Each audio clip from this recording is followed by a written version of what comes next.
শুভ হোক সকলের জীবন জীবন চালানোর জন্য। এই যে দেখতে পাইতেছেন যে এই ঘর ভাঙ্গা ভোলা ঘর বাড়িটা, সেই বাসাতেই এই যে দুপুরা রোদে, তারপরও রোদের মধ্যে রান্না করতেছে যে মানুষটি, সেই মানুষটি হলো আমার জীবনের সেই শুভাকাঙ্ক্ষী হিতাকাঙ্ক্ষী, যাই বলেন না কেন।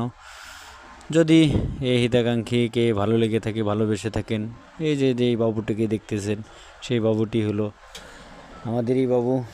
যদি এই অসহায় বাবু, এই অসহায় মানুষটির পাশে থাকতে চান, তাহলে অবশ্যই অবশ্যই ভিডিওটা দেখে লাইক কমেন্ট শেয়ার করে দেবেন ভাই। কেননা আপনাদের ভালোবাসা পেলে হয়তো এই ভাঙ্গা ঘরটা একটু হলেও সহানুভূতি হবে, একটু নুন ভাত করে খেতে পারবে। সেই জন্যই আপনাদের উদ্দেশ্যে বলতে চাই, সবাইকেই বলতে চাই ভাই, যদি ভিডিওটা সামনে যায় তাহলে অবশ্যই ধাক্কা না দিয়ে লাইক কমেন্ট শেয়ার করে দেবেন।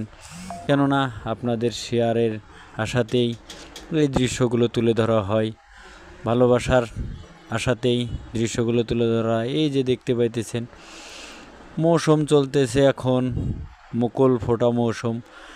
সব গাছের পাতা টাতা সব ঝরে গেছে, নতুন মুকুল গজাইতেছে, চলতেছে। জীবন চালানোর জন্য, জীবনের সাথে, জীবনের লক্ষ্যে অনেক কিছুই দরকার হয়, তার মধ্যে একটা হলো বাসা। সেই বাসাটায় এই ভাঙ্গাওয়ালা বাসা, আপনাদের ভালোবাসা পেলে হয়তো কিছু রকমের সমর্থ করা যাবে। সেই জন্য আপনাদেরকে বলতে চাই ভাই, দয়া করে মায়া করে কেউ ভিডিওটা দেখলে ধাক্কা দেবেন না, তাই লাইক কমেন্ট শেয়ার করে দেবেন। আপনাদের শেয়ারের আশাতেই ভিডিওগুলো তুলে ধরা হয়। যদি মানুষ হিসেবে মানুষের পাশে থাকতে চান, ভালোবাসা দিতে চান, অবশ্যই ভিডিওটা দেখে লাইক কমেন্ট শেয়ার করে দেবেন। আর চ্যানেলটাকে যদি সাবস্ক্রাইব করে না থাকেন তাহলে অবশ্যই সাবস্ক্রাইব করে নেবেন। আপনাদের উদ্দেশ্যেই, আপনাদের ভালোবাসার টানেই এই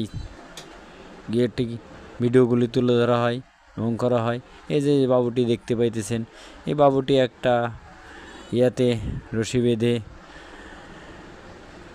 পাতা কাটবে বলে যাইতেছে, কিন্তু ছেলে মানুষ বলে কথা, হাত পাও কেটে যাবে বলেই করতেছে। এই যে গাড়ির বাসার উঠানেতে তাল গাছ, যদি আপনাদের ভালো লেগে থাকে, দৃশ্যগুলি ভালোবেসে থাকেন, ভাঙ্গা ঘরটাকে যদি একটু সহানুভূতির অনুভব করে থাকেন, তাহলে অবশ্যই অবশ্যই ভিডিওটাকে না টেনে অবশ্যই লাইক কমেন্ট শেয়ার করে দেবেন ভাই।